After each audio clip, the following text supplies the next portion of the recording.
আপু কাইন্ডলি শুরু করুন।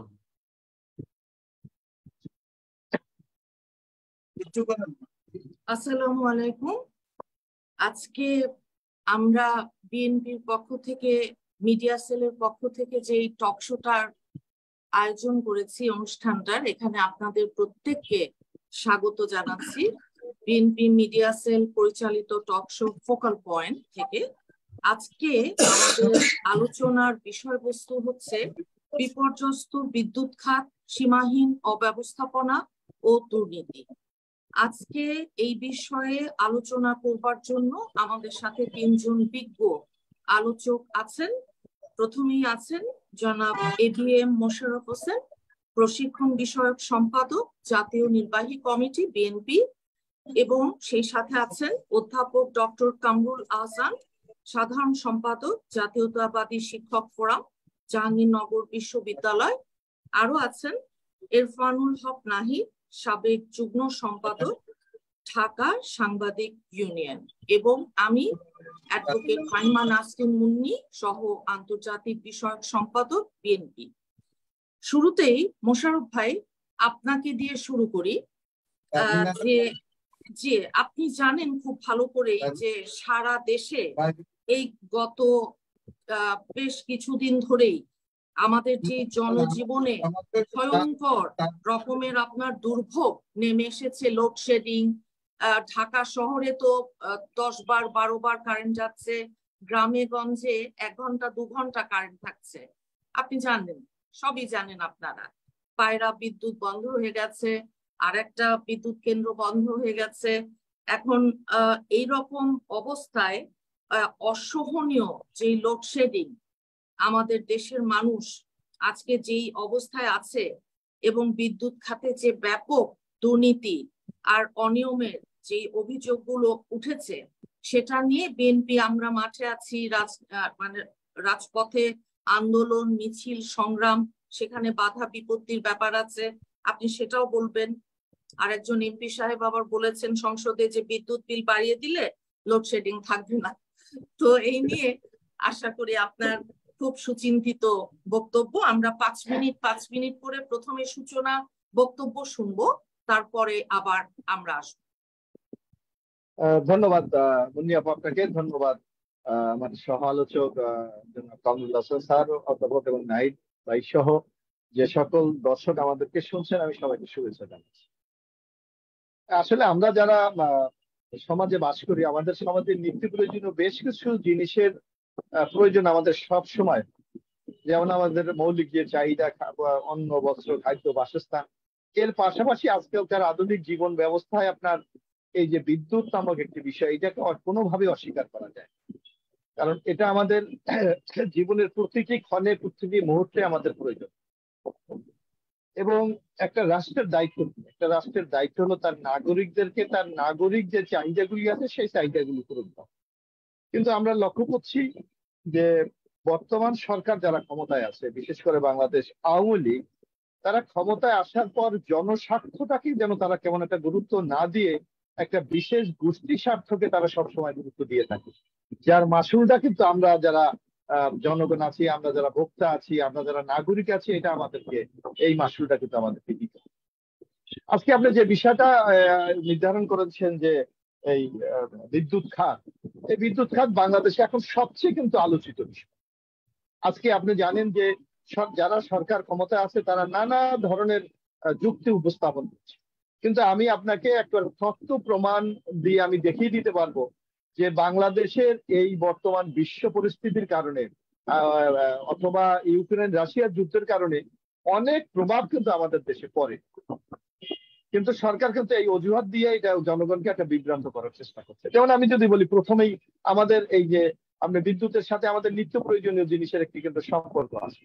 আপনি দেখবেন আমরা চাল উৎপাদনে বাংলাদেশ বিশ্বের সক্ষমতা অর্জন করেছে, সুতরাং চালের মূল্য বৃদ্ধির কোনো কারণ নেই। আমরা মাছের পৃথিবীতে 2য় স্থান, সুতরাং যেটা আমরা নিজেরা উৎপাদন করি সেটা তো মূল্য বৃদ্ধির কোনো সুযোগ নেই। আপনি দেখবেন আমরা শাকসবজিতে আমরা স্বয়ংসম্পূর্ণতা আমরা অর্জন করছি। কিন্তু সরকার যদি দেখবেন আজকে প্রতিনিয়ত আমাদের চালের দাম পাচ্ছে, প্রতিনিয়ত আমাদের সবজির দাম পাচ্ছে, প্রতিনিয়ত মাছের দাম পাচ্ছে, অর্থাৎ এই সরকার বাজার ব্যবস্থাপনার চরম দুর্বলতার কারণে এর মাসুলটা কিন্তু আমরা জনগণ দিচ্ছি, আমরা ভোক্তারা দিচ্ছি, আমরা নাগরিকরা দিচ্ছি। অথচ সরকার এমন একটা সিন্ডিকেশন ব্যবস্থা চালু করেছে যে সিন্ডিকেশনের বাইরে যাওয়ার মতো কিন্তু কোনো সুযোগ এখানে নেই। কারণ তারা নিজেদের ইচ্ছা মতো দাম বাড়াচ্ছে, নিজেদের ইচ্ছা মতো। যেমন আজকে আমি একটি পত্রিকা পড়লাম, যে আপনি যদি দেখেন আজকের দৈনিক পত্রিকা যদি দেখেন, যে আপনি নিজের উপস্থাপনা বলেছেন যে পায়রা বিদ্যুৎ কেন্দ্র 1320 মেগাওয়াট, সেটা কয়লার অভাবে বন্ধ হয়ে গেছে।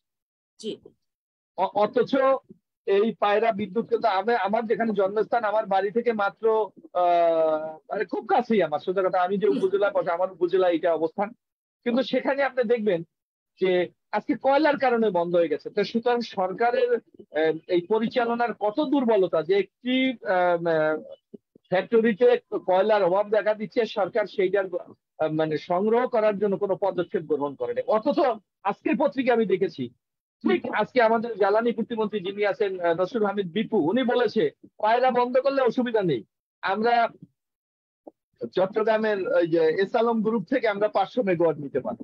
অর্থাৎ এস আলম গ্রুপ এলসি খুলতে পারছে, অথচ পায়রার জন্য কিন্তু এলসি খুলতে পারছে না ডলারের সংকটের কারণে। অর্থাৎ সিন্ডিকেশনটা কোথায়? আজকে একদিকে যেমন বাজার ব্যবস্থাপনা তারা করছে, ব্যাংকও তারা একটা সিন্ডিকেশন করছে, কারা আপনার এলসি খুলতে পারবে কারা খুলতে পারবে না এটাও সরকার নির্ধারণ করে দিচ্ছে। এমনি একটা অবস্থার মধ্যে কিন্তু আমরা বাংলাদেশে বসবাস করছি। এখন আছি আপনার যে আজকে মূল বিষয়টা যে বিদ্যুৎ, আপনি দেখবেন এই সরকার ক্ষমতায় আসার পর বিদ্যুৎ উৎপাদনের জন্য তারা নানাবিধ কর্মসূচি গ্রহণ করছে। আমরা দেখেছি যে 2022 সালে যদি আপনি লক্ষ্য করেন, এখানে নাহিদ ভাই আছে যে একজন সাংবাদিক, যে হয়তো ওনারাও সেই প্রোগ্রামে যেতে পারেন, যে আমরা দেখেছি হাতির পোলে এই সরকার যে শেখ হাসিনার উদ্যোগ ঘরে ঘরে বিদ্যুৎ, মানে এমন একটা উৎসব উদযাপন করেছিলেন যে 25,126 মেগাওয়াট বিদ্যুৎ তারা উৎপাদন করেছে, 10 কোটি টাকা খরচ করে তারা উৎসব করেছিলেন। অথচ বাংলাদেশে আজকে যদি আপনি হিসাব করেন, আমাদের দেশে যদি আজকে এখন তো গ্রীষ্মকাল গরম, যদি আপনি দেখেন যে 16,000 মেগাওয়াট যদি বিদ্যুৎ আমরা উৎপাদন করতে পারি, তাহলে 1 সেকেন্ডের জন্য আমাদের বিদ্যুৎ সংকট হবে। আপনি ধরেন 16,000 আর যদি 25,000, আপনার মানে প্রায় 9 থেকে 10,000 মেগাওয়াট বিদ্যুৎ আমাদের বেশি থাকার কথা। তাহলে কেন আজকে বাংলাদেশের লোডশেডিং? অর্থাৎ এই সরকার তার ঘরানার ব্যবসায়ীদের মাধ্যমে রেন্টাল কুইক রেন্টালের নামে আজকে একটা নতুন ব্যবসায়ের ফ্রন্ট তারা খুলেছে। তাদের যারা ঘরানার ব্যবসায়ী তাদেরকে রেন্টাল কুইক রেন্টাল পারমিশন দিয়েছে। এবং আপনি বিশ্বের ইতিহাস যদি দেখেন পর্যালোচনা, কুইক রেন্টাল কোথায় হয়? কোথাও যদি যুদ্ধ বিধ্বস্ত অবস্থা বিরাজ করে, অথবা কোথাও এমন কোন প্রাকৃতিক অবস্থা বিপর্যয় ঘটেছে যে সাময়িকভাবে বিদ্যুৎ দেওয়ার জন্য এই ব্যবস্থাটা কিন্তু বিশ্বে স্বীকৃত। অথচ আওয়ামী লীগ এটা চালু করে এবং এইটাকে এই চুরিকে, এই লুটপাটকে, এই দুর্নীতিকে বৈধতা দেওয়ার জন্য 2010 সালে সংসদে এমার্জেন্সি সাপ্লাই পাওয়ার অ্যাক্ট পাস করেছে। অর্থাৎ যদি কেউ বিদ্যুৎ ক্ষেত্রে চুরি করে, বিদ্যুৎ ক্ষেত্রে লুটপাট করে, বিদ্যুৎ ক্ষেত্রে দুর্নীতি করে, তাদের বিরুদ্ধে কোনো মামলা করা যায় না আদালত। আপনি নিজে একজন বিজ্ঞ আইনজীবী, আপনি জানেন যে আমাদের সংবিধানও আমি মনে করি এটা সংবিধানের পরিপন্থী। কারণ কোন অন্যায়ের বিরুদ্ধে প্রতিকার চাওয়া যাবে না, সেইটা আমার মনে হয় সংবিধান, কোন সংবিধানে সেটাকে সাপোর্ট করে না। কিন্তু এই সরকার কিন্তু সেই কাজটি করেছে। এবং আপনাকে আমি যদি হিসাব দেই,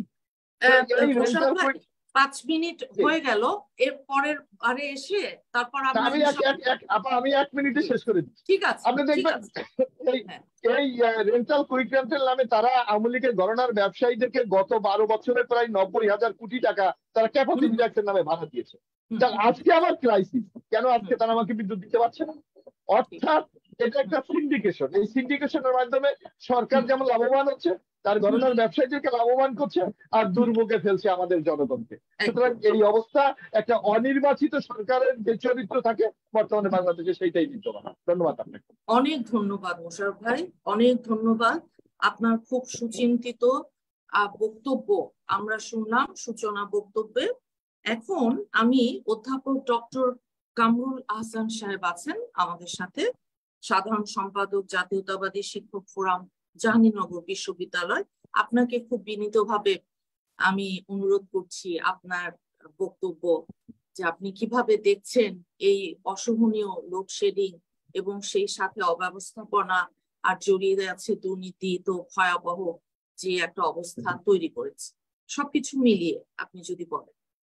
ধন্যবাদ আপনাকে এবং আমার সহালোক শ্রদ্ধেয় মোশাররফ ভাই এবং নাহিদ ভাই এবং যারা শুনছেন। আসলে প্রারম্ভিক আলোচনায় বিষয়টা স্পষ্ট হয়ে গেছে, আমরা সবাই এটা ভালো করে জানি, যেটা হচ্ছে সাফারিংস হচ্ছে, তো প্রত্যেকেই কম বেশি এখন এই বিষয়টা জানে।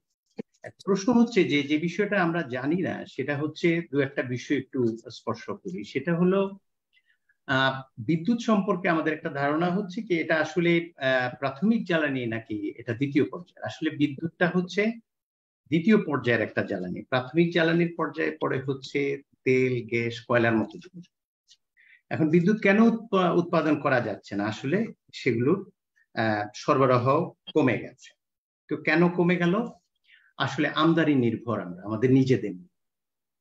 তো আমদানি তো আমরা আগেও করেছি, আমদানি তো পৃথিবীর অনেক দেশ করে। যেমন আপনি যদি দক্ষিণ আফ্রিকার কথা বলেন, সাউথ আফ্রিকা, তারা তো 90% আমদানি করছে এবং তারা খুব সফলভাবে এই সার্ভিসটা দিচ্ছে। তাহলে আমরা পারছি না কেন? সেক্ষেত্রে আমার একটা অবজারভেশন, সেটা হচ্ছে আসলে আমদানি নির্ভরতার আমাদের দেশের বিবেচনায় আমাদের সরকার কেন আমদানি নির্ভর হতে বেশি পছন্দ করে, তার দুটো কারণ বিশেষজ্ঞরা চিহ্নিত করেন। একটা হচ্ছে দেশীয় কয়লার মজুদ যেটা, সেটা ব্যবহার করার একটা অনীহা আছে। আর দ্বিতীয় যেটা হচ্ছে কয়লা নীতি সেই জন্য চূড়ান্ত করা হচ্ছে না, কারণ কয়লা নীতিটা চূড়ান্ত হলেই এই বিষয়ে আসলে সুনির্দিষ্ট ব্যবহারের যে বিষয়টা সেটা আসলে আরো জরুরি হয়ে পড়তো এবং সেটা অগ্রাহ্য করা হচ্ছে। আর দ্বিতীয়টি হচ্ছে, যদি তর্কের খাতিরে ধরে নেই, আমাদের যেহেতু অনুসন্ধানে সময় লাগবে এবং আমাদের নিজস্ব ভূমিতে তেল গ্যাসের এইসব অনুসন্ধানের একটা সময়ের ব্যাপার আছে, ধরে নিলাম আমরা আমদানি করব, এবং যে কথা বলেছি দক্ষিণ আফ্রিকা তো করছে, 90% করছে। কিন্তু আমাদের দেশের সমস্যাটা কোথায়? সমস্যাটা বেসিক্যালি হচ্ছে কত দামে ক্রয় করছে এবং কোন পদ্ধতিতে আমদানি করছে, বিষয়টা হচ্ছে সেটা। এখন আমরা যদি একটা উদাহরণ দিই, যেমন ভূমি নির্ভর এলএনজির যে টার্মিনালের সিস্টেমটা, এটা কিন্তু বিশ্বের অন্যান্য দেশে আছে। বাংলাদেশে সেটা না করে পুরনো জাহাজে আমদানি করার চেষ্টা করা হচ্ছে এলএনজি। তো এতে সমস্যাটা কি হচ্ছে? দুটো সমস্যা হচ্ছে, এটা দীর্ঘ আলোচনায় না যাই। একটা সমস্যা হচ্ছে পার্শ্ববর্তী দেশ ভারত সহ অনেক দেশের যদি উদাহরণ দেখেন, অনেক বিশেষ করে ঢাকা চেম্বারের গবেষণা প্রতিষ্ঠান খ্রিস্টানের একটা রিপোর্টে দেখলাম যে তারা বলছে যে গ্যাসের দাম যেটা দিচ্ছে বিশেষ করে এলএনজির এবং জাহাজের যে খরচ ভারত দিচ্ছে, বাংলাদেশ তার চাইতে বেশি দিচ্ছে। কারণটা কি? আমদানি নির্ভর যদি হয় তাহলে অতিরিক্ত দিতে হবে কেন? তাহলে বোঝা যাচ্ছে যে নেগোসিয়েশনের এই জায়গাটায় অদক্ষতা না হলে অস্বচ্ছতার একটা ব্যাপার আছে। এটা হচ্ছে একটা। আর আরেকটি হচ্ছে যে ভূমি নির্ভর যদি আমরা এখানে প্ল্যান্ট করতে পারতাম এলএনজি, তাহলে যেটা হতো যে মধ্যম মেয়াদে এই বিদ্যুৎ সরবরাহের যে ব্যাপারটা সেটা আসলে নিজেদের নিয়ন্ত্রণে থাকতো। আমরা কখনো বেশি কখনো কম খরচ করে নিজেদের চাহিদা মেটাতে পারতাম। আর জাহাজে করে এইভাবে এই ফেরি করে এলএনজি এনে আসলে সমস্যার সমাধান করা যায়। তার তো উদ্দেশ্য বললামই যে ওইভাবে করলে খুবই সাময়িকভাবে করা হয়, দাম এবং জাহাজ ভাড়ার সব জায়গাতে একটা বিশেষ পার্সেন্টেজের ব্যাপার থাকে। বোধহয় সেই দিকে আমাদের নজর বেশি, এটা হচ্ছে একটা কারণ। এখন আরেকটি বিষয় আমি মনে করি যে আমাদের আসলে সরকারি নীতি এবং উদ্যোগ যেটা সেটা কার্যকর কিনা এটা একটু ভাবা দরকার আছে। দেখুন, আমরা সকলেই জানি বিগত তত্ত্বাবধায়ক সরকারের সময়ে রেন্টাল যে পাওয়ার প্ল্যান্ট এটা করা হয়েছে, এটা একটা তথ্য আমরা সবাই জানা উচিত, এতে কোনো সমস্যা নেই। এবং বলা হয়েছে যেহেতু চাহিদা পূরণ করতে হবে সেই জন্য 5 বছর সময়ের মধ্যে আমরা বৃহৎ প্ল্যান্ট স্থাপন করব এবং আমাদের এই তাৎক্ষণিক চাহিদা মেটানোর পদ্ধতি থেকে আমরা বের হয়ে আসবো। কিন্তু আমরা কি দেখলাম? 5 বছরে সেটা হয়নি, বরং বর্তমান সরকার যে রেন্টাল, কুইক রেন্টাল নামে আরো অনেকগুলোর অনুমোদন দিয়েছে বেসরকারি বিদ্যুৎ কেন্দ্রের, এবং সে কৌশল হিসাবে সেটাকে বেছে নিয়েছে নতুন করে নিজেদের উপর নির্ভর করার চাইতে বেসরকারি এই জায়গাটায় নির্ভর করেছে। সেটাতেও সমস্যা নেই, ঠিক আছে, আমরা বেসরকারি খাতে আমাদের উদ্যোক্তাদের উৎসাহিত করার জন্য এটা আমরা করতে পারি। কিন্তু প্রশ্ন হচ্ছে কেন করলাম? মোশাররফ ভাই একটা কথা উল্লেখ করেছে, 2010 সালের বিশেষ বিধান আইন যেটা, এইটা কিন্তু একটা বিশেষ ধরনের ফান্ড। এটার সঙ্গে এই কুইক রেন্টালগুলোর মেয়াদ বৃদ্ধি বারবার করার একটা সম্পর্ক রয়েছে। আমি মনে করি স্বজন তোষণের যে ব্যাপারটা এবং ব্যক্তিগতভাবে বিশেষ কিছু ব্যক্তিকে অর্থাৎ বিদ্যুৎ ব্যবসায়ীদের সুযোগ দেওয়ার সাথে এটার একটা সম্পর্ক আছে, এবং সেই সম্পর্কটা শুধু অর্থ উপার্জনের সাথেই জড়িত নয়, দুর্নীতি অপচয়ের সাথেই জড়িত নয়, এবং যারা এই কাজগুলো করছে তাদেরকে দায় মুক্তি দেওয়ার বিষয়টা কিন্তু মোশাররফ ভাই উল্লেখ করেছেন। দেখুন, আমি এই জায়গাটা যদি সুযোগ দেন আরেকটু বলি। আমি আমার মনে হয় এই পর্যায়ে 5 মিনিট করে আমরা নিশ্চয়ই আমি তাহলে পরে সেই বিষয়টা আমরা আবার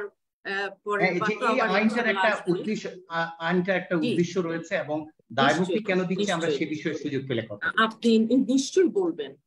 এখন আমি আমাদের সাথে একজন সাংবাদিক ভাই আছেন, ইরফানুল হক নাহিদ, সাবেক যুগ্ম সম্পাদক, ঢাকা সাংবাদিক ইউনিয়ন। আপনাকে অনুরোধ করছি যে আপনি এই সমস্ত যে সমস্যাগুলো ওতপ্রোতভাবে জড়িয়ে আছে বিদ্যুতের সাথে, আমাদের আগের দুজন সুবক্তার বক্তব্য আপনি শুনেছেন, আপনি নিজেও একজন ভালো বক্তা। এখন পুরো জিনিসটা ছোট করে 5 মিনিট। ধন্যবাদ মুনিয়াপা। আমি আসলে মানে প্রথমে আমি ধন্যবাদ জানাই মোশাররফ ভাই এবং আমাদের কামরুল ভাইকে। আসলে ওনারা যে বিষয়গুলি আলোকপাত করেছেন, অলরেডি যেগুলো নিয়ে এসেছেন, মোটামুটি একটা সামারাইজ হয়ে গেছে। তো এই যে সাংবাদিক হিসেবে আসলে আমরা তো মানে দেখি এবং লিখি, দেখার যে বিষয়টা আমরা চোখে যা দেখেছি। আমি সাংবাদিকতা শুরু করছি ধরেন 2001 সালে। আমার পার্টি দল যখন ক্ষমতা এসেছে, ছাত্রদের শেষ করে যখন পড়াশোনা শেষ করে সাংবাদিকতা শুরু করলাম 2001 সালে।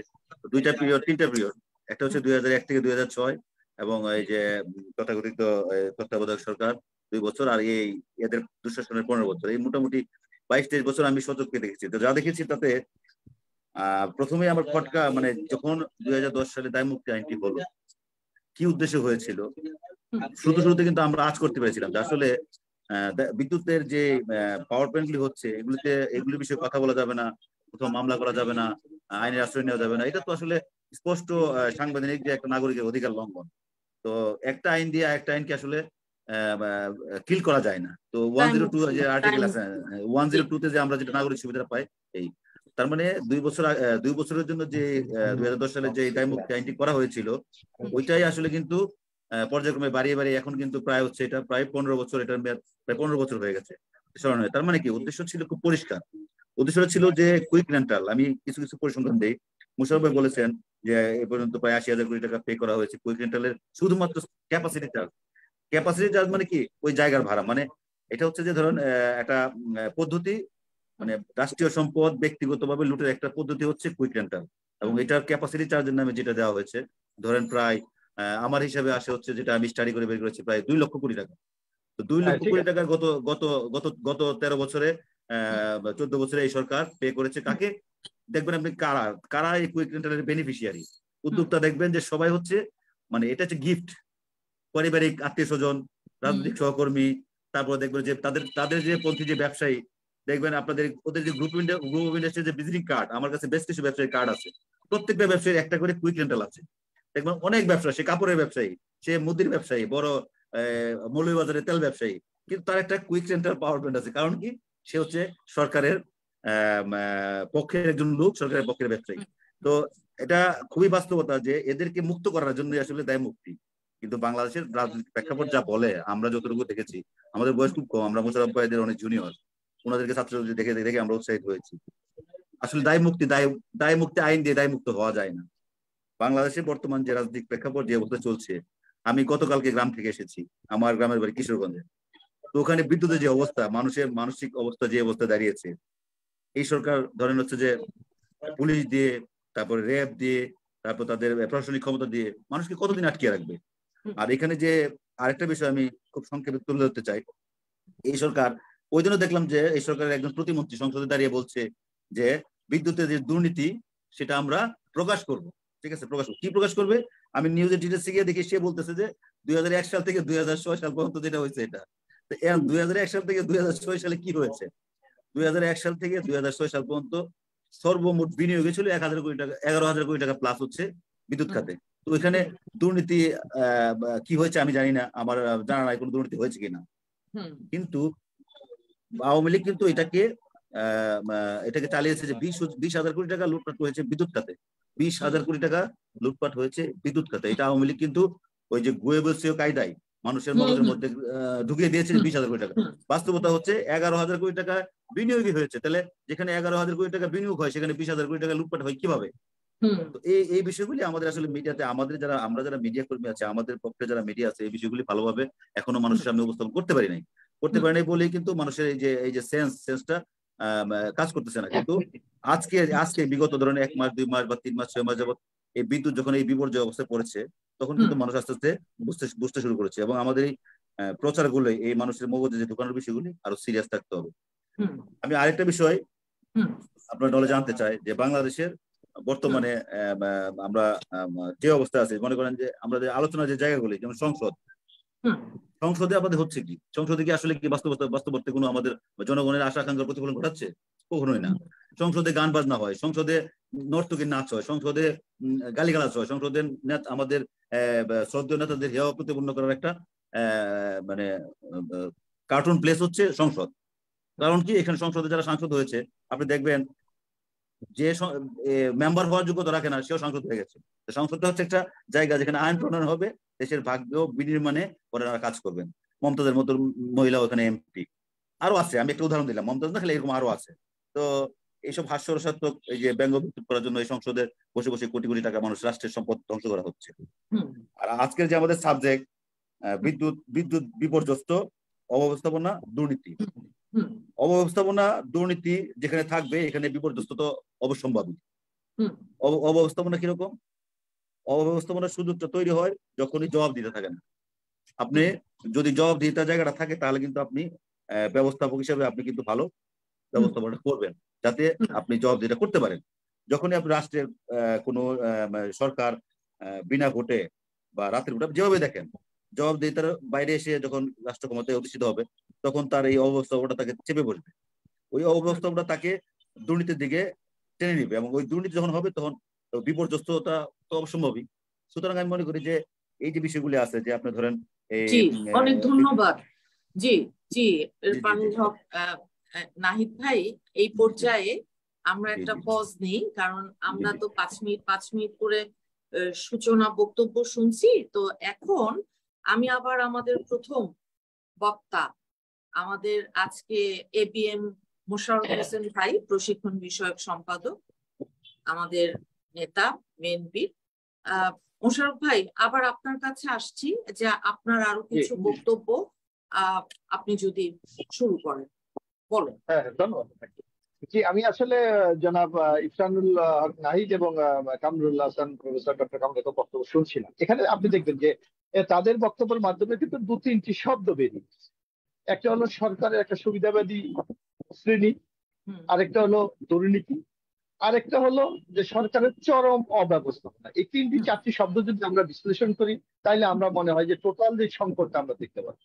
আপনি দেখেন, আমরা যদি একটা জায়গায় দেখি সরকার কতটুকু ব্যবসায়ী মনোবৃত্তি নিয়ে সরকার দেশ পরিচালনা করছে। আমরা আজকে যদি আপনি দেখেন ইন্টারন্যাশনাল মার্কেটে যদি আজকে দেখেন, আমরা দেখবো যে 1 ব্যারেল তৈলের দাম সর্বোচ্চ $75 এর উপরে নেই।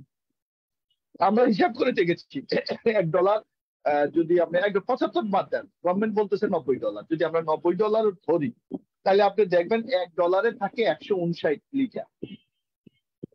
আমরা যদি $5 110 টাকা ধরি তাহলে আমাদের 1 ব্যারেল তৈলের দাম আমাদের দাঁড়ায় 9,900 টাকা। 1 ডলার যদি আমরা 159 লিটার হয় আমাদের 1 ব্যারেলে, তাহলে আমরা যদি অপরিশোধিত তৈলের দাম আমাদের পরে 62 টাকা 64 পয়সা। আমরা জানি যে 1 লক্ষ রিফাইনিং করতে চট্টগ্রামে আমাদের রিফাইনিং ফ্যাক্টরি আছে, সেখানে করতে আমাদের 12 কোটি টাকা খরচ হয়, অর্থাৎ পার লিটারে 1 টাকা 2 পয়সা খরচ পড়ে। আমাদের পরিবহন খরচ বাংলাদেশের যে প্রেক্ষাপট সেখানে 4 টাকা পড়ে। তো সুতরাং 1 লিটার তৈলের দাম আমাদের সর্বোচ্চ পরে 68 টাকা। সেখানে দেখেন আপনি এই যে দুর্যোগের সময় মানুষের আর্থিক ইনকাম নাই, করোনা গিয়েছে, সেখানে এনবিআর কে ট্যাক্স দিতে হয় 32%। এনবিআর আর সেই ক্ষেত্রে আমাদের পার লিটারে আরো 20 টাকা বাড়ে। তো ধরেন 68 টাকা, 20 আরো 20 টাকা, 88 টাকা। গভর্নমেন্ট কিন্তু 88 টাকা খরচ করে, সেখানে কিন্তু এখন মার্কেটে গভর্নমেন্ট বিক্রি করছে 114 টাকা। অর্থাৎ সরকার এখানে একটা ব্যবসায়ী মনোবৃত্তি নিয়ে কিন্তু কাজ করছে। আজকে সরকার যেই কথাগুলি বলছে তার সাথে তার বাস্তবতার কিন্তু কোনো মিল নেই। আপনি এখানেও তো একটা, বরং আপনি যদি অর্থনৈতিক সমীক্ষাটা আপনি দেখেন সরকারের, এই যে বাংলাদেশ সরকারের অর্থনৈতিক সমীক্ষা, সেখানে দেখবেন 2014 থেকে 2022 পর্যন্ত তারা প্রায় 54,000 কোটি টাকায় বাংলাদেশ পেট্রোলিয়াম কর্পোরেশন ব্যবসা করেছে। এখানে কিন্তু আমাদের বিদ্যুৎ ক্ষেত্রে কিন্তু কোনো লস নাই। সুতরাং আপনি জনগণের উপর বারবার কিন্তু মূল্য বৃদ্ধি করে আপনি আমাদের উপর কিন্তু জানিটা একদিকে এই ব্যবসাটা করেন। অন্যদিকে আপনাকে আমি আরেকটু বলি যে এই সরকারের আমলে আপনি যদি একটু দেখেন যে ডিজেলের দাম তারা বিএনপির আমলে 1 ইউনিট বিদ্যুৎ উৎপাদন করতে খরচ যেত 1 টাকা 60 পয়সা, আর এখন 9 টাকা 50 পয়সা থেকে সামিট গ্রুপ থেকে 27 টাকা 10 পয়সা তারা কিন্তু বিদ্যুৎ কিনছে। অর্থাৎ এই যে এমার্জেন্সি সাপ্লাই অ্যাক্ট, যেটা ইন্ডিপেন্ডেন্ট অধ্যাদেশ আমরা বিদ্যুতের ক্ষেত্রে বলি, এরা কেন দেবেন? আপনার 9 টাকা যে বিদ্যুৎ খরচ পড়ে সেটা 27 টাকা 10 পয়সা কিনছে। অর্থাৎ যে কথাটি নাইট বলেছে যে তাদের ব্যবসায়ীদেরকে একটা উপহার দিচ্ছে, একটা গিফট দিচ্ছে। এমনি একটা কথা, বিদ্যুতের মূল্য বৃদ্ধি তারা 90% করেছে, গ্যাসের মূল্য বৃদ্ধি 144% করেছে, পানির মূল্য বৃদ্ধি 244% করেছে। এখন আপনাকে আমি বলি, তাহলে কি এই সংকট সমাধান করা যেত না? অবশ্যই যেত, কিন্তু সেখানে সরকারের সেই পরিকল্পনা নাই। আমি আপনাকে একটা বলি, এই সরকারই বাংলাদেশ সরকার 2011 সালে ফরাসি প্রতিষ্ঠান সোয়াম বাজার সমীক্ষার মাধ্যমে জানিয়েছে দেশে আমাদের বিদ্যমান যে গ্যাস আছে সেটাকে যদি আমরা সংস্কার করি বা একটু পরিবর্তন করি তাহলে প্রায় 50 কোটি ঘনফুট বিদ্যুৎ উৎপাদন করা সম্ভব, গ্যাস উৎপাদন করা সম্ভব। 50 কোটি ঘনফুট যদি শুধু আমরা রেনোভেশনে যাই। কিন্তু দেখবেন সে ফরাসি কোম্পানি রিপোর্ট দেওয়ার পর সরকার সেই দিকে যায় না। সরকার কি করেছে? তার ব্যবসায়ীদেরকে আপনার সুবিধা দেওয়ার জন্য আজকে এলএনজির দিকে তারা ঝুঁকেছে। এবং তাও আবার কি, তারা দীর্ঘমেয়াদী চুক্তি করেনি, তারা এক্সপোর্ট মার্কেট থেকে কিনছে। অর্থাৎ মানে যাতে দ্রুত স্পিডি যাতে ব্যবসা করা, এগুলি এই সরকার দুর্নীতি। শুধু আমি আরেকটা উদাহরণ দিই আপনাকে, আপনি তো আমাকে বেশি সময় দেবেন না। আমাদের petroleum, Bangladesh petroleum exploration Bapex আমরা যেটাকে বলবো, বাপেক্স আপনি জানেন ভোলাতে প্রচুর গ্যাসের অনুসন্ধান আমরা পেয়েছি। এটা কিন্তু বাপেক্স করেছে, বিদেশি কোনো কোম্পানি করে। সেখানে বাপেক বলেছে যে ভোলাতে গ্যাস পাওয়া যায় এবং বাপেক নিজেদের অর্থ সংস্থান করে সেই গ্যাস আবিষ্কার করেছে। কিন্তু এই সরকার কি করেছে? রাশিয়াকে খুশি করার জন্য দ্বিগুণ খরচে সেই গ্যাস উৎপাদন করার জন্য রাশিয়াকে সেই কাজটা দিয়েছে বিনা টেন্ডারে। অথচ এখন পর্যন্ত রাশিয়া কিন্তু সেই গ্যাস উৎপাদন করতে সক্ষম হয়নি। আর যে কথাটি নাইট সাহেব বলেছে, আমি একটু নাইট সাহেবকে একটু তথ্যটা আমি স্পষ্ট ভাষা বলে দেই। দেখবেন যে জেনারেল মঈন, তিনি অবৈধভাবে ক্ষমতা দখল করে আজকে বাংলাদেশে, উনি একবার এক বক্তৃতায় বলেছিলেন বিএনপি 2001 থেকে 6 বিদ্যুৎ ক্ষেত্রে 20,000 কোটি টাকা উনি নাকি চুরি করছে। আমি দেখেছি আসলে বিএনপির 1 থেকে 6 পর্যন্ত বিএনপির বিদ্যুৎ খাতে বাজেট কত ছিল। 1 থেকে 6 পর্যন্ত বিদ্যুৎ খাতে আমাদের বাজেট ছিল 13,000 কোটি টাকা মাত্র। এর মধ্যে কর্মচারীদের বেতন ভাড়া ইত্যাদিতে খরচ হয়েছে 9,000 কোটি টাকা এবং বিদ্যুতের লাইন সংস্কার মেনটেন্যান্স আমরা যেটাকে বলি সেটার জন্য খরচ হয়েছে 4,000 কোটি টাকা। তাহলে দুর্নীতিটা কোথায়? তারপর আমি চ্যালেঞ্জ দিয়ে বলি, হ্যাঁ, তারেক রহমানের নাম শুনলো তো আওয়ামী লীগ সরকার লাভ দিয়ে ওঠে। যদি তারেক রহমান বিদ্যুৎ ক্ষেত্রে কোনো দুর্নীতির কোনো অনুসন্ধান এই সরকার একটু হতো তাই একটা মামলা করতো না। অথচ তারেক রহমানের বিরুদ্ধে এই সরকার কিন্তু দুর্নীতির ক্ষেত্রে একটা জিডি পর্যন্ত আজ পর্যন্ত করতে পারে, একটা জিডি পর্যন্ত করতে পারে। তো সুতরাং এইগুলি এই সরকারের প্রোপাগান্ডা, এই সরকারের বিএনপির বিরুদ্ধে অপপ্রচার। আমরা মনে করি এই সরকার আজকে তার ব্যর্থতা ঢাকার জন্য আজকে এই পরিকল্পনাগুলি তারা করে। অনেক ধন্যবাদ মোশাররফ ভাই। আমরা আপনার কাছ থেকে অনেক মূল্যবান তথ্য আসলে পেলাম, যে প্রত্যেকের কাছ থেকেই আমরা শুনছি।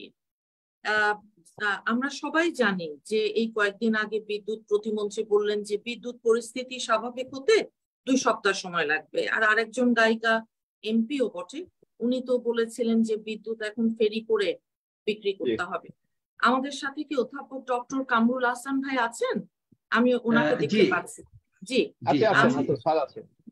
জি, আচ্ছা, আপনাকে জি এখন আমরা আবার আপনার কাছে আসতে চাচ্ছি যে আপনার এই পর্যায়ের যে অ্যাডিশন, আপনি যেটা সংযোজন করবেন এবং আমাদেরকে সমৃদ্ধ করবেন, বলবেন একটু যদি বলেন। জি, ধন্যবাদ। আমি যে পয়েন্টটা শেষ করেছিলাম আলোচনা সেখানে যাই। মোশাররফ ভাই আরো বিষয়টা অনেক স্পষ্ট করেছে, নাহিদ ভাইও করেছেন। তো আসলে 2010 সালের বিশেষ বিধান আইন যেটা, এটা আসলে কি বলা হচ্ছে, আমরা বলতে শুনি যে সেটা আমাদের সংবিধানের সাথে সাংঘর্ষিক। তবুও আমাদের সর্বস্তরের সবাই এই বিষয়টা একটু জানা দরকার। এটা আমাদের মৌলিক অধিকারের সাথে ভয়াবহ সাংঘর্ষিক। দেখুন, ওখানে যে 2010 সালের বিশেষ আইনটি, সেখানের ধারা 9-তে এবং 10-এ দুটো বিষয় উল্লেখ আছে। ধারা 9-তে আছে যে এই আইনের অধীনে গৃহীত কোনো সিদ্ধান্ত সম্পর্কে আদালতে প্রশ্ন উত্থাপন করা যাবে না। অথচ সংবিধানের আপনি যদি ওভাবে দেখেন 7 অনুচ্ছেদে, আমাদের মূল সংবিধানের যেটা 7 অনুচ্ছেদে বলা হচ্ছে, আপনি খুব ভালো করে এটা জানেন যে যদি সংবিধানে ওখানে বলা হচ্ছে অন্য কোনো আইন যদি সংবিধানে কোনো আইনের সাথে অসামঞ্জস্যপূর্ণ হয়, যেটুকু অসামঞ্জস্যপূর্ণ হবে সেটুকু বাতিলযোগ্য হবে। এবং এছাড়াও আরো কয়েকটি জায়গা আছে, আপনি আইনবিদ, আপনি আমার চেয়ার এখন যেমন সংবিধানের 6ষ্ঠ ভাগের প্রথম পরিচ্ছেদে 101 অনুচ্ছেদ এবং 103-এ হাইকোর্ট বিভাগ এবং আপিল বিভাগের যে এখতিয়ারটা রয়েছে, আপনি জানেন, আমাদের সাধারণের একটু জানা দরকার, আমরা যারা আপনাদের কাছে শিখি। তাহলে বিষয়টা হচ্ছে এটা যে আমি একটা আইন করলাম, মূল সংবিধানে বলা হচ্ছে এটার সঙ্গে যদি সাংঘর্ষিক কোনো আইন হয় সেটা বাতিলযোগ্য। একটা বাতিল আইনকে ব্যবহার করে এভাবে আমাদের জনদুর্ভোগ তৈরি করা হচ্ছে, এটা জনগণ জানা উচিত কোন ভাবে তারা ইয়ে করবে। আর 10 নম্বর যে আইনটা ধারায়, সেখানে পরিষ্কার তারা উল্লেখ করেছে আইনে যে এই ধারায় করা সব কাজের জন্য কর্মকর্তা ও কর্মচারীদের দায় মুক্তি দেওয়া হলো, ইনডেমনিটি পাই। অথচ সংবিধানে বলা হচ্ছে দায় মুক্তির জায়গাগুলো বিশেষভাবে উল্লেখ করা আছে। যেমন এই আইনের যে 2010-এর যে আইনটা, সেখানে 3 ধারা এবং 5-এর 2 ধারায় পাবলিক প্রকিউরমেন্ট অ্যাক্ট 2006-কে অকার্যকর করে দেওয়া হয়েছে এবং প্রতিযোগিতার ভিত্তিতে এই যে বিদ্যুৎ কেন্দ্রগুলো নির্বাচন করার কথা, যেটা পাবলিক প্রকিউরমেন্ট অ্যাক্টের নির্দেশনা, সেটাকে বাইপাস করা হয়েছে।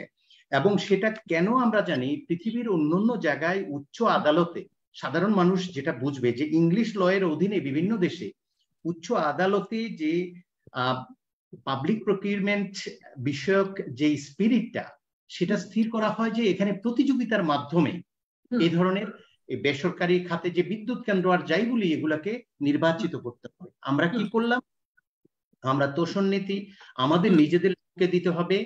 এবং আমরা শুধু তাই দেই নাই, যেটা আমি বলেছি যে আমরা এইভাবে কোনো প্রশ্ন করা যাবে না, দায় মুক্তি এইসব দিয়ে এই দুর্নীতিকে শুধু উৎসাহিত করি নাই, আমরা সুরক্ষাও দিয়েছি।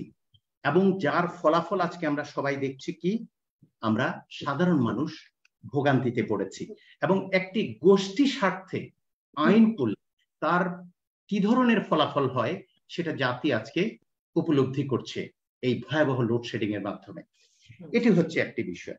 আর আরেকটা বিষয় একটু বলি যে দেখুন, ক্যাপাসিটি ট্যাক্স বা চার্জ যেটা বলা হচ্ছে, এখন বেসরকারি যে যে কেন্দ্রগুলো, বিদ্যুৎ উৎপাদন কেন্দ্রগুলো, আমরা যদি তাত্ত্বিকভাবে ধরে নিই, তাহলে কি করবে, সরকারের পক্ষ থেকে আমাদের পিরিবি একটা চুক্তি করবে তাদের সাথে, তাই তো, এবং একটা চার্জ দেওয়ার ব্যবস্থা থাকবে। এটা খুব স্বাভাবিক, এটা স্বাভাবিক নিয়মে হওয়ার কথা। কিন্তু সমস্যাটা কোথায় হলো? সমস্যাটা হলো এটা যে আমাদের একটা আইনের একটু উল্লেখ করে যদি ত্রুটি থাকে আপনি বলবেন। 2008 সালে মার্চেন্ট পাওয়ার প্ল্যান্ট একটা নীতিমালা হয়েছে এবং সেখানে বলা হচ্ছে যে সরকার শুধুমাত্র 20% বিদ্যুৎ ক্রয়ের নিশ্চয়তা দিবে, আর বাকিটি ক্রেতা বিক্রেতা সেটা নির্ধারণ করবে বিদ্যুতের দাম কত হবে। তাহলে সরকার কেন ওই নীতিতে ওই দিকে না হেঁটে এইভাবে কুইক রেন্টাল এবং পুরনো জিনিসগুলোকে বারবার মেয়াদ বৃদ্ধি করে ইনডেমনিটি অ্যাক্ট করে মানুষের ঘাড়ে চাপিয়ে দিয়েছে? এটার কারণ হচ্ছে এটা যে তাত্ত্বিকভাবে একটা প্রতিষ্ঠান তার এস্টাবলিশমেন্ট চার্জ হিসাবে একটা চার্জ নিবে, it is very simple and we can follow that. কিন্তু প্রশ্ন হচ্ছে পাবলিক প্রকিউরমেন্ট অ্যাক্টকে বাইপাস করে বিশেষ কোনো কিছু ব্যক্তিকে দিয়ে, এবং বিশেষ করে 2008 সালের মার্চেন্ট পাওয়ার প্ল্যান্ট যেখানে সরকার 20% বিদ্যুৎ ক্রয়ের এখতিয়ার নেবে, বাকিটা আমাদের ফ্রি মার্কেট ইকোনমিতে ক্রেতা বিক্রেতারা এটা ডিসাইড করবে কিভাবে হবে, সেখানে কেন ওইটা বাদ দিয়ে শতভাগ বিদ্যুৎ ক্রয় করার নিশ্চয়তা দিয়েছে? তাহলে আপনজন, তাহলে জনগণকে এটা বুঝতে হবে, এটা অত্যন্ত সিম্পল একটা বিষয় যে যখন আমি আমার নিজের লোকদের সুবিধা দিতে যাব তখন সুবিধার পাশাপাশি সুরক্ষাটাও আমাকে দিতে হবে। এবং এই জন্যই বলছি 2010 সালের বিশেষ বিধান আইন বাতিল হওয়া অতি জরুরি, কারণ এটা হচ্ছে গণবিরোধী একটা আইন এবং এই লুটপাটের শুধু ব্যবস্থাই করে দেয়নি, সুরক্ষা করে এই আইনটি। এবং বর্তমান সরকার নিজের হাতে এবং অত্যন্ত পরিকল্পিতভাবে এটা করেছে, এই আলোচনা থেকে আমি অনুধাবন করি। জি, অনেক ধন্যবাদ আপনাকে অধ্যাপক ডক্টর কামরুল আহসান সাহেব। এ পর্যায়ে আমাদের সময় কমে আসছে, আমরা এখন ইরফানুল হক নাহিদ আপনার কাছে আবার আসবো, যে আপনি যদি আবার একটু ছোট করে বলেন, আপনার আগের বক্তব্যের সাথে সংযোজন করেন। জি জি মুন্নিয়াপ্পা, আসলে আমরা যে বিষয়টি আলোচনা তো সব হয়ে গেল মোটামুটি এটুকুই, কিন্তু এখানে বিষয়টা ভাবতে হবে আপনাকে যে এই সরকার, মানে এই সরকারের যে উদ্দেশ্য, লক্ষ্য এবং উদ্দেশ্য, আমি সুযোগ যেহেতু বেশি কিছু বিষয় আমি অ্যাড করতে চাচ্ছি। আসলে লুটপাটের কথাটা আসে কেন? লুটপাটের কথা আমাদের 2001 থেকে 2000 কিছু হলে দেখবেন যে 2006 সাল পর্যন্ত যে আমলটা বারবার তারা উল্লেখ করে এই কারণে এখানে এদের টার্গেট কিন্তু একটা ব্যক্তি, একটা দল, একটা ব্যক্তি এবং একটা দলকে টার্গেট করার কারণে কিন্তু তারা এই সালটা বারবার টেনে নিয়ে আসে, কারণ এই নামটি বলার কোনো সুযোগ নাই। কারণ ওনারা যা করছেন ওনারাও জানেন, দেশের জনগণও জানে। আমার কথা হচ্ছে যে এই দেশের সবচেয়ে জনপ্রিয় এই জীবিত এই মুহূর্তে নেত্রী হচ্ছে বেগম খালেদা জিয়া, এবং এই দেশের সবচেয়ে জনপ্রিয় তো যুব আইকন হচ্ছে আমাদের ভারপ্রাপ্ত চেয়ারম্যান তারেক রহমান। উনি ডাবল স্টার মানে ধরেন ওনার ফাদার হচ্ছে এই দেশের প্রেসিডেন্ট ছিল, ওনার মাদার হচ্ছে এই দেশের 3 বারের প্রধানমন্ত্রী ছিলেন।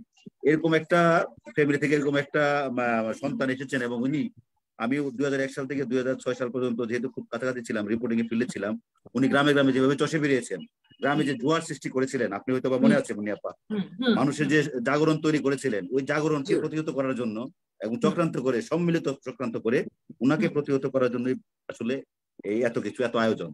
তো আমি মনে করি না যে এই দেশের কোনো কিছুই ওনাদের যে আয়োজন এটা স্থায়ী, এবং আমি মনে করি যে অচিরে এই সত্যগুলি আরো বেশি বড় আকারে বেরিয়ে আসবে। মানুষ কিন্তু বুঝে গেছে অলরেডি। আপনি তো গ্রামে যান, মুন্নিয়াপ্পা হয়তো গ্রামে যাওয়া আসা আছে, আমরা সবাই মোশাররফ ভাই তো একদম গ্রামের সাথে যুক্ত, স্যার মনে হয় গ্রামের সাথে, আমি তো একদম মাটির ছেলে, তো আমি গ্রামের সাথে যুক্ত। মানুষ কিন্তু মুখিয়ে আছে যে এই বিষয়গুলি জবাব দেওয়ার জন্য, মানুষ সুযোগ পাচ্ছে না, মানুষের ত্রাহিতাহি অবস্থা। বিদ্যুৎ কিন্তু বিল প্রতি মাসে আমিও পরিশোধ করি, আপনিও পরিশোধ করেন, তাহলে টাকা বকেয়া থাকবে কেন? কারণ হচ্ছে এটা হচ্ছে আমদানি নির্ভর বলতে কি আপা দেখেন, আমরা কি জানি আসলে যে পাওয়ার প্ল্যান্ট গুলি হয়েছে, এদের যে মেশিনারিজ গুলি এসেছে, যে যন্ত্রপাতি এসেছে, এটা কি দামে এসেছে আমরা কি জানি? আদৌ কি আমরা জানি না। কারণ আপনি 1 টাকার জিনিস যদি 100 টাকা এসি করে আপনি যদি মালটা নিয়ে আসেন, তার মানে কি টাকা কিন্তু চলে যাচ্ছে। এভাবে করতে করতে করতে করতে আমাদের রিজার্ভ কিন্তু একেবারে তলানিতে নিয়ে আসছে। তার মানে আমাদেরকে এমন জায়গায় দাঁড় করে রেখে যাচ্ছে যাতে এই দেশের সার্বভৌমত্ব, স্বাধীনতা এবং ডিপেন্ডেন্সি, মানে আমরা যাতে ডিপেন্ড থাকি, আমরা যাতে স্বয়ং সম্পূর্ণ না হতে পারি, স্বনির্ভর হতে না পারি, এই জন্য দেশটাকে এমন একটা জায়গায় নিয়ে আসা হচ্ছে। আজকের বাস্তবতা হচ্ছে বাংলাদেশের মূল সংকট হচ্ছে গণতান্ত্রিক ব্যবস্থা ফিরিয়ে আনা। বাংলাদেশের মূল সংকট হচ্ছে এদেশের মানুষের হাতে তাদের ভোটাধিকার ফিরে দেওয়া। এর বাইরে আসলে যে সংগ্রামগুলি, এগুলি হচ্ছে ধরেন আপেক্ষিক। বিদ্যুৎ সমস্যা, জনসংখ্যা বাড়ছে, থাকবেই, কিন্তু মূলত হচ্ছে যদি গণতন্ত্রের সংগ্রামে যদি মানুষ বিজয়ী হয়, যদি মানুষের দুঃখ কষ্ট বোঝার মতো কোন সরকার এই দেশে প্রতিষ্ঠিত হয়, তাহলে আসলে এই সংকটগুলি ধীরে ধীরে কমে আসবে। আমি আরেকটা কথা যোগ করতে চাই তার সাথে, সেটা হচ্ছে যে আপনার ধরেন এই মোশাররফ ভাই যে কথাটা বললেন, ওই যে 20,000 কোটি টাকার কথাটা, এটা উনি খুবই ক্লিয়ার করেছেন, এই জন্য ওনাকে ধন্যবাদ। আর আরেকটা হচ্ছে ওইটা তথাকথিত ওই যে 111-এর সময় যে জেনারেল মঈন ছিলেন, উনি একটা মুক্তিযুদ্ধ সমাবেশে এই তথ্যটা দিয়েছিলেন। উনি কোথায় পেলেন এই তথ্য? উনি বলেছেন, এবং আমি মনে করি যে উনার এই বক্তব্যের কারণে উনাকে মানে এটার জন্য জাতির কাছে ক্ষমা চাওয়া উচিত, এবং মিথ্যা তথ্য জাতিকে দেওয়ার জন্য। এবং এই আমাদের 2001 থেকে 2006 সাল পর্যন্ত যে সরকারে যে আমলারা ছিলেন, অনেক বড় বড় আমলারা ছিলেন, যারা এই দেশ ত্যাগ করার সময় বিভিন্ন বিবৃতি বক্তৃতা দিয়ে গেছেন, তাদেরকেও মানে জনগণের কাছে ক্ষমা চাওয়া উচিত এবং জনগণের কাঠগড়ায় দাঁড় করানো উচিত। আমি কথা আর বাড়াবো না, আমি মূলত যে বিষয়গুলো চলে আসছে ধন্যবাদ আপনাকে।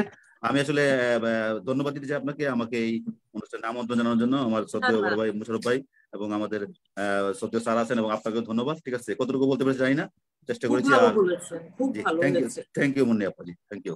খুব ভালো। আমরা আসলে অনুষ্ঠানের শেষের দিকে চলে এসেছি, প্রায় আরো একটু সময় আছে। আমরা 3 মিনিট করে আমরা এখন শেষ বক্তব্যের দিকে যাব।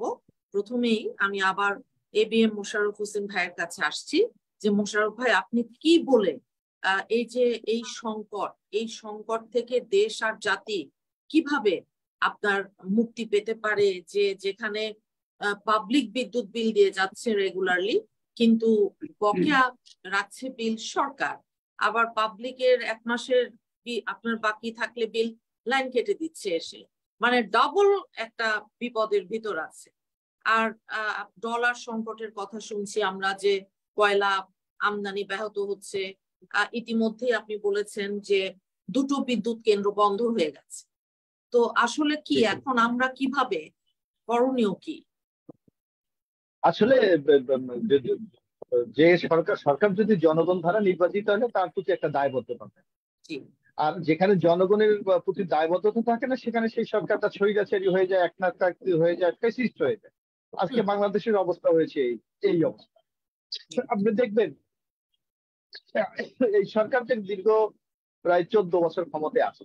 আপনি দেখবেন জনগণের ম্যান্ডেট বিহীন অবস্থায় তারা আছে, যে 2014 সালে তারা একটা বিনা প্রতিনিধিত্ব নির্বাচনের মাধ্যমে ক্ষমতায় এসেছে। সুতরাং জনগণের কাছে জবাবদিহিতা করার মতো যে কোনো সুযোগ তাদের আছে বলে আমি মনে করি। আর 2018 দিন ইলেকশন তারা রাতে করেছে। সুতরাং এরা গণধিকৃত একটি সরকার, যার জন্য জনগণের মুখোমুখি হতে তারা ভয় পায়। আপনি যে কথাটি বলেছেন যে আমরা তো বিদ্যুৎ দিয়ে যাচ্ছি এবং বাংলাদেশে বকেয়া বিদ্যুৎ আছে, এই কথা কিন্তু আমরা শুনিনি, তাই না? কেন আমাদের বিদ্যুৎ কেন্দ্রগুলি কয়লার অবৈধ বন্ধ হয়ে যাবে? অর্থাৎ এই সরকার এমনি ভাবে আমাদের অর্থনীতিকে ফোকলা করে ফেলেছে যে আপনি ব্যাংকে যাবেন তার অন্য সংকট। আজকে দেখবেন বাংলাদেশ ব্যাংক, যেটা একটা দেশের মূল কেন্দ্রীয় ব্যাংক, সেখান থেকে আজকে টাকা চুরি হয়ে যাচ্ছে। আজকের ব্যাংকগুলি থেকে আমরা দিনে যদি আপনি কোনো ব্যাংকে চেক দেন আপনি টাকা পাবেন, অথচ আমরা কিছুদিন আগে পত্রিকায় দেখেছি যে একটা ব্যাংকের 30,000 কোটি টাকা রাতে উত্তোলনে বাংলাদেশ থেকে বাইরে চলে গেছে।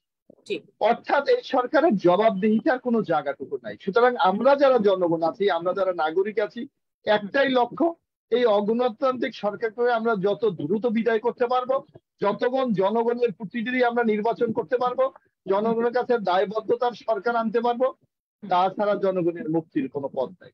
আপনাকে আমি একটা সর্বশেষ বলবো যে আজকে আপনি দেখবেন যে কিছুদিন পূর্বে এখানে আমি আছি, নাইড আছে, অথবা স্যারও পড়াচ্ছেন, আমাদের বাংলাদেশের জন্য কিন্তু একটা বিরাট আগামী ভবিষ্যতের জন্য বিরাট একটা সংকট তৈরি হচ্ছে, যেটা আমাদের নতুন প্রজন্ম, তারুণ্য, যারা একটা দেশের মূল শক্তি। আপনি কিছুদিন পূর্বে দৈনিক প্রথম আলো একটি জরিপ করেছিল যে এই তরুণ প্রজন্ম রাজনীতি সম্পর্কে কি চিন্তা ভাবনা করে। সেখানে 56% তরুণ বলেছে তারা রাজনীতিতে অনীহা, তারা রাজনীতি পছন্দ করে। তো সুতরাং আগামী দিনের যারা নেতৃত্ব দেবে তারা যদি রাষ্ট্রের প্রতি আগ্রহ হারিয়ে ফেলেন, সেই রাষ্ট্র কিন্তু কখনো এগিয়ে যেতে পারে। কারণ এই সরকার সেই তরুণরা কেন এই অনাগ্রহ প্রকাশ করেছে? কারণ আপনি আওয়ামী লীগ 14 বছর ক্ষমতায়, যে ছেলেটির বয়স 16 বছর ছিল সে তখন ভোটার ছিল না, আওয়ামী লীগ যখন ক্ষমতায় এসেছে। তারপর যখন 17 বছর সে তখন ভোটার ছিল না, সে যখন 18 বছর বয়স হয়েছে তখন সে ভোটার হয়েছে। কিন্তু এই দীর্ঘ 18 বছর ওই ধরেন সে ভোট দিতে পারে নাই, আর এই হলো 14 বছর, মানে প্রায় 30 থেকে 31 বছর একটা তরুণ ভোট কি এই জিনিসটি সে দেখেন। তো সুতরাং যে দেশ তার ভোটের অধিকার কেড়ে নিয়েছে, যে লোক তার কথা বলার অধিকার কেড়ে নিয়েছে, যে রাষ্ট্র তাকে স্বাভাবিক নাগরিক হিসেবে বেড়ে ওঠার সুযোগ থেকে বঞ্চিত করেছে, সেই রাষ্ট্র যারা এই পরিস্থিতি তৈরি করেছে সেই ফ্যাসিস্টদেরকে বিচারিত না করা পর্যন্ত আপনি বিদ্যুৎ বলেন, জনজীবন বলেন, এই অবস্থা থেকে আমরা কোনোভাবেই উত্তরণ করতে পারি। অনেক ধন্যবাদ মোশাররফ ভাই, অনেক ধন্যবাদ আপনাকে। এখন আমরা একদম শেষের দিকে চলে এসেছি। আমি অধ্যাপক ডক্টর কামরুল আহসান সাহেবকে খুব বিনীতভাবে বলবো যে 3 মিনিটের ভিতরে যদি আপনি একটু আমাদের সামনে আমাদের কিভাবে। জি ধন্যবাদ আপনাকে। আমি আসলে আসলে যে জঞ্জালটি তৈরি করেছে যারা, এবং সেই জঞ্জাল তৈরি করার পেছনে আমাদের আলোচনায় বলেছি এটা যদি ইন্টেনশনালি করে থাকে তাহলে কিন্তু তাদের পক্ষে দূর করা সম্ভব নয়। যদি ভুল করে থাকে পরামর্শ দিলে সেটা ঠিক করে নেবে। আমাদের এই পরামর্শ থেকে যদি আমাদের আলোচনা থেকে পরামর্শ নিতে চায় তাহলে আমি যে কথাটা বলতে চাই যে আসলে একসময় সুযোগ ছিল এই সমস্যাটা দূর করার, কারণ হচ্ছে তারা কাজে লাগায়নি। তখন জ্বালানি মূল্য এবং বৈশ্বিক অর্থনৈতিক যে তুলনামূলক যে একটা স্থিতিশীলতা সেটা ছিল। এখন কিন্তু সময় নষ্ট করে তারা খাদের কিনারে নিয়ে এসছে। তবুও আমি মনে করি ক্যাপাসিটি টেস্টের মাধ্যমে ক্যাপাসিটি নির্ধারণ করে আসলে ক্যাপাসিটি চার্জ ঠিক করা উচিত। কারণ যাদেরকে দেওয়া হয়েছে তারা যদি স্বজন হয় এবং এটা যদি লুটপাট দুর্নীতির জন্য করা হয় তাহলে ক্যাপাসিটি নির্ধারণের ক্ষেত্রে কিছু প্রশ্ন আছে, সেটা বোধহয় ঠিক করার সময় এসেছে। আরেকটি বিষয় হচ্ছে যে দেখুন, বিদ্যুৎ জ্বালানি সরবরাহ বৃদ্ধির যে দ্রুত বৃদ্ধির যে আইনটা, এটা দ্রুত আসলে এটা বাতিল করা উচিত। এখন তারা করবে কিনা এটা তো আমরা জানি না, কিন্তু যেই ক্ষমতায় আসবে, যে আসবে অতি দ্রুত সকলের স্বার্থে এই বিষয়টা নিয়ে আসতে হবে। যদি না হয় তাহলে আন্দোলনের মাধ্যমে এই ধরনের কালাকানুন এবং গণবিরোধী আইন বাতিল করার জন্য এটি একটি আমাদের সংগ্রামের একটি কর্মসূচি এবং একটা পয়েন্ট হতে পারে। আরেকটি বিষয় আমি বলি যে নতুন যে গ্যাস ক্ষেত্র আছে এগুলা আবিষ্কার নবায়নের জায়গাগুলোতে আসলে কাজ করতে হবে এবং দেশীয় কয়লার মজুদ যেখানে আছে সেটা ব্যবহারে উৎসাহী করতে হবে। কারণ বাইরে থেকে ক্রয় করা, অতিরিক্ত দামে ক্রয় করার সাথে অর্থ তছরূপের একটা সম্পর্ক আছে। এবং আজকাল এলএনজির ব্যবহারটা বেড়েছে। সো এলএনজি প্লান্ট ভূমিভিত্তিক যদি হয় তাহলে আমাদের এই যে বিপর্যয়গুলো হয়, এই যে অভাব তৈরি হয় বিদ্যুৎ, আমরা যে বিদ্যুৎ উৎপাদন করতে পারি না গ্যাসের অভাবে, সেই জায়গাটায় আমরা আরেকটু অগ্রগতি হবে। এবং সবচেয়ে গুরুত্বপূর্ণ যে কাজটি আমি মনে করি, কুইক রেন্টালের নামে যেগুলো আছে, যে লুটপাটের যে বিদ্যুৎ ব্যবসা চলছে, সেগুলোকে কোনো অবস্থাতে নবায়ন করতে দেওয়া উচিত না। আমি মনে করি বিএনপি যেহেতু জনগণের দল, সেহেতু তাদের কর্মসূচিতে একটি বিষয় যুক্ত হওয়া উচিত যে কোনো অবস্থাতে কুইক রেন্টাল নবায়নের যদি কোনো পদক্ষেপ নেওয়া হয় সেটা রুখে দেওয়া প্রয়োজন। এটা এই জন্য প্রয়োজন যে এটা রুখে না দিলে শুধুমাত্র বিশেষ কিছু মানুষ ক্ষতিগ্রস্ত হচ্ছে তা না, সকলেই মিলে ক্ষতিগ্রস্ত হচ্ছে। সেই জন্য আমি যে কথা বলে শেষ করব, যেহেতু 3 মিনিট বলেছেন, মোশাররফ ভাই একটা কথা বলেছে যে তরুণ প্রজন্ম আসলে রাজনীতি করতে চাচ্ছে না। আমি ব্যক্তিগতভাবে মনে করি আমি কি খাবো, আমার বেতন কত হবে, আমাকে কে পরিচালনা করবে, আমার অর্থনীতি কিভাবে চলবে, আমার বিদ্যুৎ সরবরাহ নিরবিচ্ছিন্ন হবে কিনা, এইসব বিষয়ে আমি আরেকজনকে সিদ্ধান্ত নিতে দিতে পারি না। আমি যদি আমার ন্যায্য পাওনাটা নিশ্চিত করতে চাই, সকাল থেকে সন্ধ্যা পর্যন্ত আমার প্রত্যেকটি কাজই রাজনৈতিক কর্মকাণ্ড মূলত।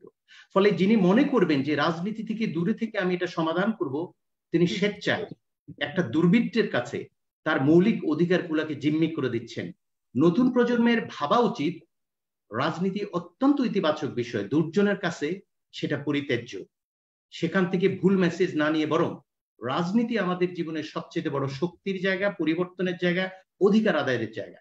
যারা এই কাজটি করছে সকলকে সংযুক্ত হয়ে আমাদের অধিকার আদায়ের এই গতিকে আরো বেগবান করে সাধারণ মানুষের ভোগান্তি দূর করা উচিত বলে আমি মনে করি। অনেক ধন্যবাদ আপনাকে অধ্যাপক সাহেব, অনেক ধন্যবাদ। আমরা এখন একদমই শেষ, 2 মিনিট।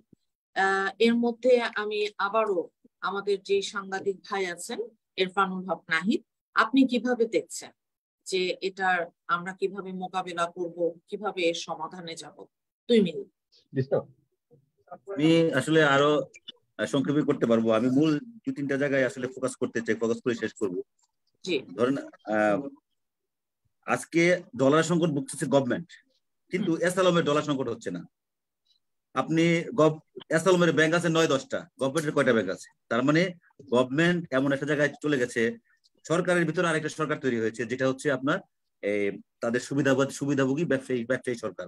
তো তাদের নিয়ন্ত্রণে গভর্নমেন্ট চলতেছে। সুতরাং এই গভর্নমেন্ট তো আসলে পাবলিক দ্বারা না, যদি জনগণের কাছে দায়বদ্ধতা না থাকে তাহলে কোনোভাবেই একটা সরকার তার কাজ সুষ্ঠুভাবে চালনা করতে পারে না। এক, দুই হচ্ছে এই কিছুদিন আগে দেখবেন আমাদের মিডিয়া, আমাদের যে প্রচারণা, আমাদের মিডিয়াতে কিন্তু আমরা প্রচন্ড দুর্বল এরকম মনে হবে। আপনি খেয়াল করেন কিছুদিন আগে বাংলাদেশ ইস্যুতে বাইডেনকে 6 জন কংগ্রেসম্যান কিন্তু একটা চিঠি দিয়েছে, মনে আছে কি আপনার? এই কিছুদিন আগে ওই চিঠিটাকে কিন্তু অনেকগুলা টিভি চ্যানেলে এটাকে বলছে এটা ভুয়া চিঠি, এটা স্বাক্ষর জাল করা হয়েছে, এটা ওই করা হয়েছে, ট্যাম্পারিং করা হয়েছে, এটা কিন্তু প্রমাণের চেষ্টা করেছে। কিন্তু বাস্তবতা হচ্ছে এই চিঠিটা কিন্তু সত্য চিঠি। এই যে প্রপাগান্ডা, এই যে বারবার একটা প্রপাগান্ডা চালিয়ে মানুষকে বিভ্রান্ত করার যে প্রক্রিয়া, এটা কিন্তু এই সরকারের যে উইং গুলি আছে খুব ভালোভাবে করে। আর সুতরাং আমাদের যে মিডিয়া উইংটা আছে, আমাদের মিডিয়া উইংটা আরো শক্তিশালী হতে হবে। এবং মিডিয়ার যে শাখাগুলো আছে, ধরেন আমাদের পত্রিকা, আমাদের চ্যানেল, এগুলাতে আসলে বেশি মানে আমি বলবো না যেটা কোনো দলের পক্ষে, যদি সত্যটাই প্রকাশ করা হয় তাহলে কিন্তু চলে, সত্যটাই অনেক বড় বিষয়। আর একটা বিষয় হচ্ছে যে মুশারফ ভাই যথার্থ বলেছেন যে তরুণ প্রজন্মের রাজনীতি যে অনীহা, খুব স্বাভাবিকভাবে তরুণ প্রজন্ম যেটা এখন মানে রাইজিং হয়েছে, যাদের বয়স 10 ছিল তারা এখন হচ্ছে 25-এ।